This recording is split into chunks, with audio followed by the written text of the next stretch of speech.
Incessant building collapse in Nigeria, especially at the nation's center of excellence, Lagos State, has become a worrisome occurrence which requires drastic measure to prevent this trend of loss of lives and waste of hard-earned funds. Galaxy News correspondent Lepi Joseph takes a look at the root cause and possible solution to this recurring issue.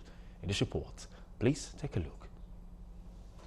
Number of collapsed buildings has continued to grow across Nigeria, and this occurred more in Lagos. In fact, over 40 collapsed buildings were recorded in various incidents between 2022 and now. This building collapse is giving the profession a bad name, and it's making us look as if we are incompetent. But basically, there are a lot of quacks in the profession. We have various artisans who claims to be engineers. And our people also are cutting corners by engaging these artisans to represent the engineers. Mostly the Menance people are culpable. Root causes of building collapse in Nigeria and indeed Lagos cannot be far from engagement of quack civil engineers, which could bring about faulty design, negligence, incompetence, faulty construction, foundation failures, extraordinary loads and corruption.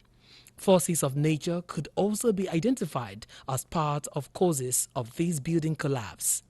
We have this Nigerian factor, the corruption aspect of it, and the nonchalant attitude of the rich men in our society who believe they are above the law.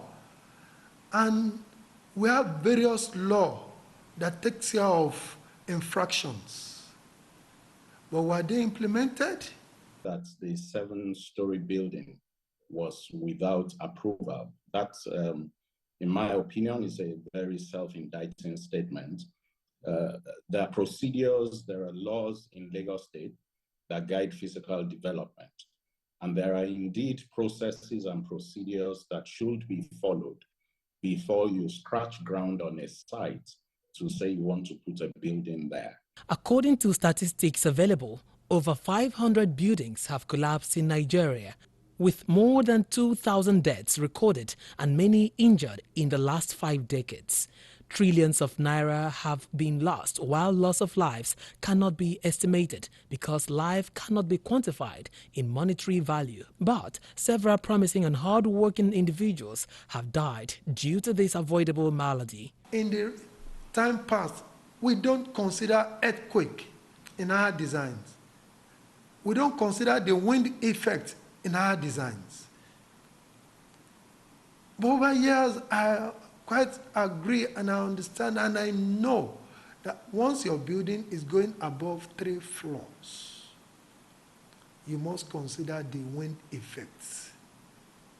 You must consider ground movements. They are engineering projects and they must be carried out in accordance with relevant engineering codes and standards. So the ERM team is there to visit these sites and to ask relevant questions. Is there a consultant on the project, or are there consultants on the project? Because of course they are supposed to be, various categories of consultants handling various aspects of the project. If there are they licensed to practice? Not only government should be concerned about building collapse, it should be a concerted effort of everyone to ensure the environment is safe for all.